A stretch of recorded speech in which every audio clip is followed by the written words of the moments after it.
अमोल पाटील याच्याकडे स्वतःची 6 एकर जमीन असते. तो शेतीकाम करून आपला उदरनिर्वाह करत होता. अमोल पाटील शेतीकाम करून चांगले पैसे देखील कमवत होता. पण अमोलच्या आयुष्यात फक्त 2च मोठ्या कमतरता होत्या. अमोलचा रंग खूप काळा होता आणि अमोल एका डोळ्याने आंधळा देखील होता. त्यामुळे अमोलचं लग्न सुद्धा होत नव्हतं. अमोलचं वय जवळपास 26 वर्षाच्या आसपास झालेलं होतं. आता गावातील लोक अमोलला टोमणे मारायला सुरुवात करतात. त्याच्या शेजारची त्याला नेहमी एक गोष्ट म्हणायचे की तुझ्या आयुष्यात कधीच तुझं लग्न होणार नाही आणि तू संपूर्ण आयुष्य असा एकटाच घालवणार आहेस. फक्त याच गोष्टीमुळे अमोल खूप जास्त त्रासामध्ये राहू लागतो. आता अमोल आपल्या मित्रांसोबत बसून दारू पिणे सुरू करतो आणि बघता बघता काही दिवसात अमोल खूप मोठा बेवडा बनून जातो. अमोल पाटीलच्या कुटुंबात त्याची एकुलती एक बहीण असते जिचे नाव सोनाली असते. सोनालीचं वय देखील जवळपास 21 वर्षांच्या आसपास झालेलं होतं. पण तिच्या भावाने अजूनपर्यंत तिचं लग्न देखील केलेलं नव्हतं. आता गावातील लोक अमोलला या गोष्टीवरून टोमणे मारू लागतात की तू तुझ्या बहीण सोनालीचं लग्न का करत नाही. अमोल फक्त गावकऱ्यांना एकच गोष्ट सांगायचा की सोनाली माझी बहीण आहे आणि मी तिचे लग्न करू किंवा नाही करू, तुम्हाला तिच्याशी काही देणं घेणं नसावं. पण पुढे जाऊन अमोल आपल्या बहिणीसोबत त्याच घरात राहत असताना 3 मोठ्या घटनांना अंजाम देणार होता, ज्याबद्दल कोणी कल्पना देखील केली नव्हती. असाच काळ चालला होता. त्यानंतर एक तारीख येते 10 एप्रिल 2026. सकाळचे जवळपास 10 वाजलेले असतात. अमोल आज लवकरच आपल्या शेतात निघून जातो आणि शेतात गेल्यानंतर अमोल दारू प्यायला बसतो. अनेक तास तो शेतात बसून दारू पित राहतो. पण दुसरीकडे अमोलची बहीण सोनाली आज घरात पूर्णपणे एकटी असते. सोनाली घरात काम करत असताना त्याच वेळी तिची शेजारीण काकू, जिचे नाव कविता असतं, ते तिच्या घरी येते. घराच्या दरवाजावर टकटक वाजवली जाते. सोनाली घराचा दरवाजा उघडते. सोनाली बघते की तिच्या घरासमोर तिची शेजारीण कविता काकू उभी असते. कविता दिसायला खूप सुंदर महिला असते. कविता एक विधवा स्त्री सुद्धा होती. कविता घरात प्रवेश करताच सोनालीला म्हणते की सोनाली, मला 5,000 रुपयांची गरज आहे. तू मला 5,000 रुपये उधार दे. पुढच्या महिन्यात मी तुला व्याजासकट पैसे परत करेल. पण त्याच वेळी सोनाली आपल्या या शेजारीण कविता काकूला सांगते की पैशाचे सगळं काम माझा भाऊ अमोल पाहतो. माझ्याकडे देण्यासाठी पैसे नाहीत आणि घरात देखील पैसे राहत नाही. त्यावेळी कविता सोनालीला म्हणते की तुझ्या भावाकडे भरपूर पैसे असतात, तुझा भाऊ कायम पैसे जवळ ठेवतो. पण सोनाली तिला एकच गोष्ट सांगते, तुम्ही संध्याकाळी माझ्या भावाकडून पैसे घेऊन जा. फक्त या 2-4 गोष्टी बोलल्यानंतर कविता त्या घरातून बाहेर पडते आणि स्वतःच्या घरी निघून जाते. आणि जसा एका तासाचा वेळ निघून जातो तसे पुन्हा घराच्या दरवाजावर टकटक वाजवली जाते. त्यानंतर जेव्हा सोनाली घराचा दरवाजा उघडते तेव्हा ती बघते की तिच्या समोर तिचा भाऊ अमोल उभा असतो. अमोलने खूप जास्त दारू पेलेली असते. त्यानंतर अमोल घरात प्रवेश करतो आणि आपली बहीण सोनालीला म्हणतो, सोनाली, मला तुझ्यासोबत काही महत्वाच्या गोष्टी बोलायच्या आहेत. तू माझ्यासोबत खोलीत चल. पण सोनाली म्हणते, मला घरातील कामं पूर्ण करायची आहेत. माझ्याकडे सध्या इतका वेळ नाही. पण तरीही तिचा भाऊ अमोल पुन्हा तीच गोष्ट सांगतो. तो सोनालीला म्हणतो, तू माझ्यासोबत खोलीत चल, मला तुझ्यासोबत खूप महत्वाचं बोलायचं आहे. पण सोनाली त्याला वारंवार एकच गोष्ट सांगत असते, मी तुझ्यासोबत तुझ्या खोलीत एकटी येणार नाही. आता जशी या भाऊ बहीणमध्ये ही सगळी चर्चा सुरू असते त्याच वेळी शेजारील काकू कविता पुन्हा त्यांच्या घरी येते. आणि जशा अमोलच्या नजरा या कविता काकूच्या सौंदर्यावर आणि तिच्या गोऱ्या शरीरावर पडतात तसा अमोल तिच्याकडे बघतच राहतो. पण कविता काकू तिच्या जवळ येते आणि त्याचा हात पकडून त्याला खोलीत घेऊन जाते. त्यानंतर कविता अमोलला म्हणू लागते, अमोल, तुला तर माहीतच आहे, तुझे काका अनेक वर्षांपूर्वी गेले आहेत.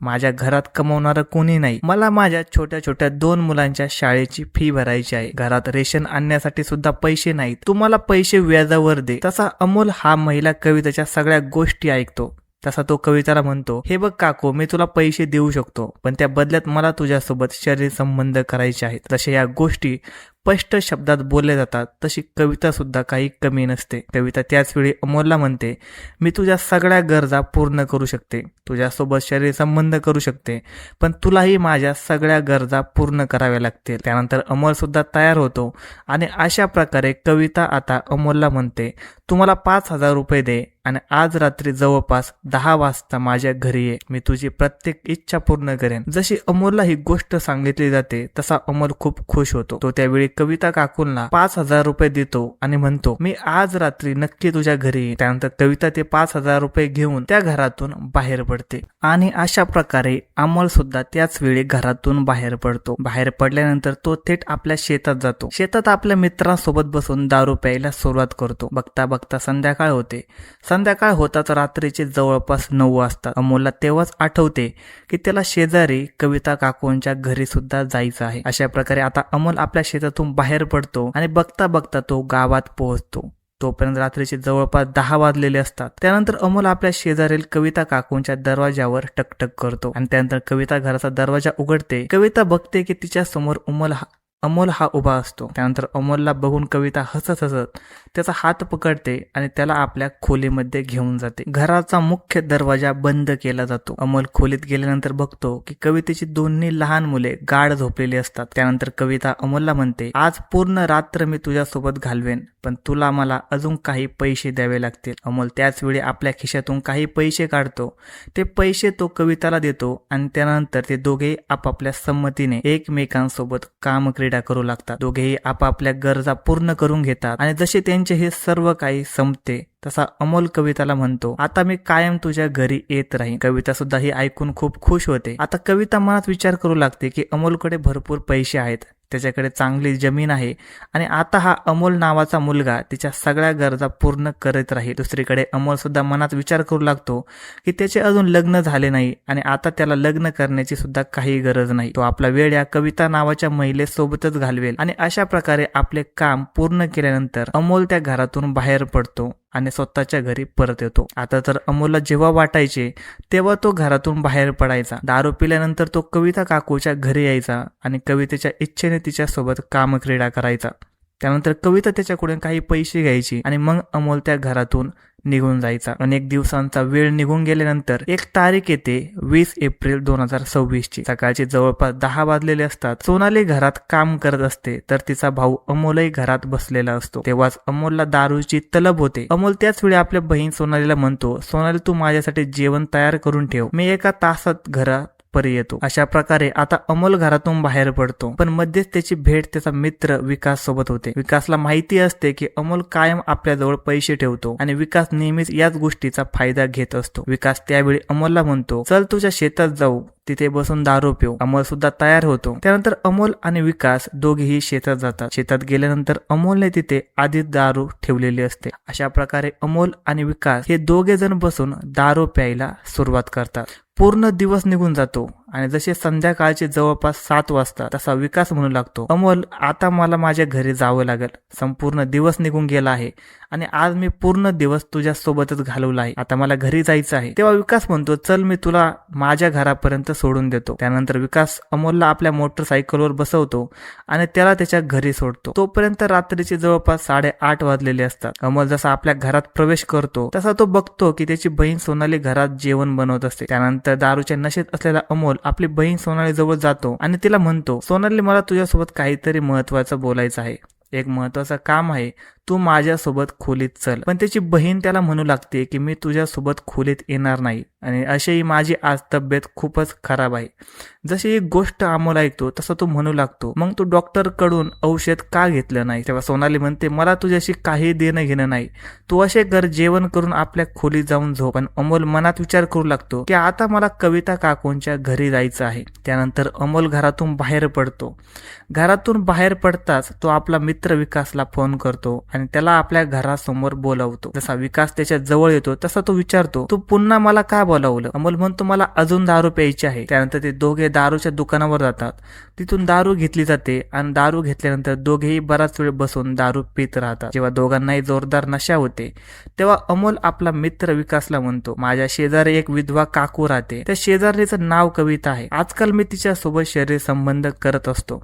जर तुला सुद्धा तिच्यासोबत वेळ घालवायचा असेल तर तुला आत्ताच माझ्यासोबत तिच्या घरी यावं लागेल. विकास सुद्धा तयार होतो आणि अशा प्रकारे रात्रीचे जवळपास 10:30 ते 11 वाजत असताना अमोल आपला मित्र विकासला घेऊन कविता काकीच्या घरी पोहोचतो. कविताच्या घराच्या दरवाजावर टकटक केली जाते. कविता घराचा मुख्य दरवाजा उघडते आणि त्यानंतर कविता बघते की तिच्या समोर अमोल उभा आहे आणि अमोल सोबत त्याचा मित्र विकास देखील असतो. त्यानंतर कविता त्या दोघांना घरात घेते. घराचा मुख्य दरवाजा बंद केला जातो. तेव्हा अमोल कविताला म्हणतो, आज माझा मित्र सुद्धा तुझ्या सोबत वेळ घालवण्यासाठी आला आहे. कविता म्हणते, याला सुद्धा पैसे द्यावे लागतील. तेव्हा अमोल म्हणतो, मी तुला अजून जास्त पैसे देईन, तुला याच्यासोबत सुद्धा शरीर संबंध करावे लागतील. आणि अशा प्रकारे कविताला कसे तरी तो तयार केलं जातं. त्यानंतर कविता त्या दोघा मुलांना घेऊन आपल्या खोलीत जाते आणि त्यानंतर ते तिघे जण मिळून कामक्रीडा पूर्ण करू लागतात. ते दोघे जण सोबतच कवितेसोबत वेळ घालवतात आणि त्यानंतर ते दोघे जण कविताला पैसे देखील देतात. पैसे दिल्यानंतर रात्रीचे जवळपास 3 वाजतात आणि ते दोघे त्या घरातून बाहेर पडतात. विकास आपल्या घरी निघून जातो. अमोल सुद्धा आपल्या घरी परत येतो. अशा प्रकारे अमोलची बहीण सोनाली खूप जास्त घाबरलेली राहू लागते. सोनाली मनात विचार करू लागते की तिचा भाऊ दारुडा आहे, तो कधीही काही चुकीचं करू शकतो. अशा प्रकारे सोनाली आता आपल्या एका मावशीला फोन करते. त्या मावशीचं नाव आरती असतं. सोनाली आपल्या मावशीला म्हणते, आरती मावशी, आजकाल माझी तब्येत काही ठीक राहत नाही, तू असं कर, 10-15 दिवसांसाठी माझ्याकडे ये. त्यानंतर आरती सोनालीला म्हणते, तू काही काळजी करू नकोस, मी उद्या तुझ्या घरी येते. आणि अशा प्रकारे फोन कट केला जातो. पण सोनालीला या गोष्टीच्या अजिबात कल्पना नव्हती की पुढे जाऊन तिचा भाऊ एक खूप मोठ्या घटनाक्रमाला अंजाम देणार होता. अशा प्रकारे आणखी 2 दिवस निघून जातात आणि एक तारीख येते 28 एप्रिल 2026 ची. सकाळचे जवळपास 10 वाजलेले असतात. आरती मावशी आपल्या घरातून बाहेर पडते आणि सोनालीला फोन करते. ती सोनालीला सांगते की 3-4 तासात मी तुझ्या घरी पोहोचेन. त्यानंतर आरती बस पकडते. बसने प्रवास करत करत 3-4 तासानंतर ती सोनालीच्या घरी पोहोचते. ती सोनालीला भेटते. तिच्यासोबत बराच वेळ बसून गप्पा मारते. सोनाली म्हणते, मावशी, तू माझ्या घरी आलीस ही खूप चांगली गोष्ट आहे, पण तू इथे 10-15 दिवस तरी थांब. त्यावेळी आरती म्हणते, तू काही काळजी करू नकोस, मी इथे पूर्ण 1 महिना राहणार आहे. आणि अशा प्रकारे सोनालीचं मन शांत होते. तसे 2 तास निघून जातात आणि संध्याकाळचे जवळपास 7 वाजतात. त्यावेळी सोनालीचा भाऊ अमोल हा घरी येतो. अमोल बघतो की आज त्याच्या घरात एक खूप सुंदर महिला बसली आहे आणि आरतीच्या सौंदर्याकडे पाहून अमोल खूप खुश होतो. अमोल मनात विचार करू लागतो की आता तर त्याची मावशीच घरात आली आहे आणि आता त्याला कसेही करून तिच्या सोबत देखील शरीर संबंध करायचं होतं. त्यानंतर अमोल आपल्या मावशी आरती सोबत बसून काही वेळ बोलतो आणि बोलणं झाल्यानंतर तो आपल्या खोलीत जाऊन पडतो. अशा प्रकारे आरती मावशी आता स्वयंपाक बनवण्यात व्यस्त होते. अनेक दिवस निघून जातात, पण अमोल आता एक मोठ्या घटनेला अंजाम देण्याचा विचार करू लागतो. अशा प्रकारे 2 मे 2026 ची तारीख येते. सकाळचे जवळपास 10 वाजलेले असतात. अमोल आपला मित्र विकासला फोन करतो. तो विकासला म्हणतो, मला तुझ्या सोबत शेतात बसायचे आहे आणि आपण दोघे मिळून बराच वेळ दारू पिणार आहोत. विकास सुद्धा आनंदाने त्याच्याकडे येतो. त्यानंतर ते दोघे मित्र शेतात जातात. शेतात बसून ते बराच वेळ दारू पितात आणि जेव्हा दोघांनाही जोरदार नशा होते तेव्हा अमोल आपला मित्र विकासला म्हणतो, विकास, तुला माझ्यासाठी एक काम करावं लागेल. विकास विचारतो, असं कोणतं काम करायचं आहे? अमोल त्याच वेळी विकासला म्हणतो, आज तुला माझ्यासाठी एखादी बेशुद्ध करणाऱ्या औषधाची व्यवस्था करावी लागेल. विकास म्हणतो, तुला त्या औषधाचं नेमकं काय करायचं आहे? पण त्यावेळी अमोल म्हणतो, त्याबद्दल मी तुला उद्या सांगेन. अशा प्रकारे विकास आपला मित्र अमोलला म्हणतो की मी तुझ्यासाठी नशेच्या गोळ्यांची व्यवस्था करतो. त्यानंतर विकास आपल्या मोटरसायकलने गावात येतो आणि आपला मित्र सुनीलला भेटतो. सुनीलचं एक मेडिकलचं दुकान असतं. विकास सुनीलला अनेक पटीने जास्त पैसे देतो आणि त्याच्याकडून बेशुद्ध करणाऱ्या गोळ्या विकत घेतो. विकास त्या गोळ्या घेऊन परत शेतात येतो आणि आपला मित्र अमोलला त्या गोळ्या देतो. अमोल त्या गोळ्या घेऊन खूप खुश होतो. पण विकास पुन्हा अमोलला विचारू लागतो, तू त्या गोळ्यांचं नेमकं काय करणार आहे? पण अमोल आपला मित्र विकासला काही देखील सांगत नाही. अशा प्रकारे हे दोघे जण मिळून पूर्ण दिवस दारू पितात आणि जेव्हा रात्रीचे जवळपास 7:30 वाजतात तेव्हा अमोल आपला मित्र विकासला म्हणतो, आता मला घरी जावं लागेल. त्यानंतर विकास आणि अमोल हे दोघेही शेतातून बाहेर पडतात आणि आपल्या घराकडे निघून जातात. अमोल त्यानंतर आपल्या घराच्या दरवाजावर टकटक करतो. अमोलची मावशी आरती दरवाजा उघडते. तशी आरती दरवाजा उघडते तसा अमोल तिच्या सौंदर्याकडे विचित्र नजरेने पाहू लागतो आणि त्यानंतर तो घरात प्रवेश करतो. अमोल आपल्या मावशी आरतीला म्हणतो, माझ्यासाठी लवकर जेवण बनव. त्यानंतर आरती स्वयंपाक बनवू लागते. थोडा वेळ निघून गेल्यानंतर अमोल आपल्या मावशी आरती जवळ येतो. तो आरतीला म्हणतो, मला खूप तहान लागली आहे, माझ्यासाठी थोडेस पाणी आण. त्यानंतर जशी आरती घरात फ्रीजकडे जाते त्याच वेळी अमोल त्या नशेच्या गोळ्या भाजीमध्ये मिसळून टाकतो आणि त्यानंतर त्याच वेळी त्याची मावशी सुद्धा तिथे परत येते. पण आरतीला त्याने गोळ्या टाकल्याचे अजिबात सुद्धा माहीत होत नाही. अमोल पाणी पितो आणि पाणी पिल्यानंतर आपल्या खोलीत जाऊन पडतो. थोड्या वेळानंतर आरती मावशी संपूर्ण कुटुंबासाठी जेवण तयार करते. त्यानंतर अमोल म्हणतो मला आता भूक नाही, मी जेवण करणार नाही. त्यानंतर आरती मावशी जेवण करते आणि अमोलची बहीण सोनाली सुद्धा जेवण करते. त्या दोघेही जेवण करून एकाच खोलीत जाऊन झोपतात. जवळपास 1 तास निघून गेल्यानंतर आरती आणि सोनालीला गाढ झोप लागते. त्या दोघेही जवळपास बेशुद्ध होतात. त्यानंतर अमोल आपल्या खोलीतून बाहेर येतो आणि त्याच्या खोलीमध्ये प्रवेश करतो. अमोल बघतो की त्याची मावशी आरती गाढ झोपलेली आहे आणि त्याची बहीण सोनाली सुद्धा गाढ झोपलेली आहे. आता अमोल आपल्या मावशी आरती जवळ येतो आणि तिच्या जवळ जाऊन तिच्या सोबत शरीर संबंध करू लागतो. अमोल आपल्या मावशी सोबत चुकीचं वागणूक करत राहतो. तो हे सगळं तिच्या बेशुद्ध अवस्थेचा फायदा घेत करत राहतो. जसे अमोलचं मन भरतं तसा तो त्या खोलीतून बाहेर पडतो आणि आपल्या खोलीत जाऊन झोपतो. जशी सकाळ होते तशी सकाळी आरतीची झोप उघडते.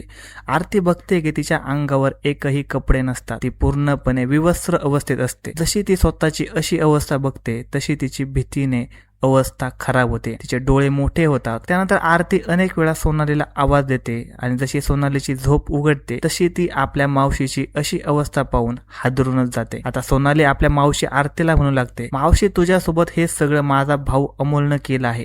अमोल असा मुलगा आहे तो स्त्रीशिवाय राहू शकत नाही. त्यानंतर सोनाली आपल्या मावशीला म्हणते, मावशी तुझ्यासोबत जे चुकीचं झालं आहे त्याचा बदला आता मलाच घ्यावा लागेल. तशा प्रकारे सोनाली त्याच वेळी खोलीतून बाहेर पडते.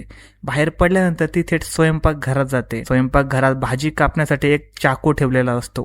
सोनाली तो चाकू उचलते आणि आपला भाऊ अमोलच्या खोलीत जाते. खोलीत गेल्यानंतर सोनाली एक क्षणही विचार करत नाही. ती आपला भाऊ अमोलच्या गळ्यावर चाकूने वार करते. त्यानंतर आरती सुद्धा तिथेच उभी असते. आरतीलाही या गोष्टीचा खूप राग आलेला असतो. आरती त्याच वेळी सोनालीच्या हातातून चाकू घेते आणि त्यानंतर ती अमोलवर पुन्हा वार करते. तसा हा संपूर्ण प्रकार घडून जातो. तशी सोनाली आपल्या मावशी आरतीला म्हणते, मावशी चल आता आपण पोलीस स्टेशनला जाऊ. आज नाही तर उद्या आपण दोघे पकडल्या जाणार आहोत. त्यानंतर आरती आणि सोनाली दोघेही घरातून बाहेर पडतात. रात्रीच्या वेळी त्या जवळच्या पोलीस स्टेशनमध्ये पोहोचतात. आरती स्टेशनमध्ये पोहोचल्यानंतर तिथे एक पोलीस अधिकारी बसलेला असतो. त्याचे नाव संजय पाटील असे असते. सोनाली त्या पोलीस अधिकाऱ्याला भेटते आणि म्हणते, माझ्या घरात माझा भाऊ अमोलचा मृतदेह पडला आहे, मी त्याला मारला आहे. त्यानंतर पोलीस तिला विचारतात, तू तुझ्या भावाचा खून का केला? तेव्हा सोनाली पोलिसांसमोर संपूर्ण घटना सांगते. ते ऐकून पोलीस सुद्धा हादरून जातात. सोनाली पोलिसांना सांगते, माझा भाऊ एक विकृत माणूस होता. त्याने माझ्यासोबत सुद्धा अनेक वेळा चुकीचं वागण्याचा प्रयत्न केला होता, पण आज त्याने माझ्या मावशीसोबत खूप चुकीचं काम केलं आणि याच कारणामुळे मी आणि माझ्या मावशीने मिळून त्याला मारलं. त्यानंतर पोलीस घटनास्थळी पोहोचतात आणि अमोलचा मृतदेह ताब्यात घेतात. मृतदेह पोस्टमॉर्टमसाठी पाठवला जातो. त्यानंतर पोलीस सोनाली आणि आरती या दोघांविरुद्ध गुन्हा दाखल करतात. धन्यवाद मित्रांनो. अशाच नवनवीन मराठी क्राईम स्टोरीज ऐकण्यासाठी क्राईम कट्टा या मराठी चॅनलला सबस्क्राईब करा आणि या घटनेबद्दल तुमचं काय मत आहे हे आम्हाला कमेंट सेक्शन मध्ये सांगायला अजिबात विसरू नका.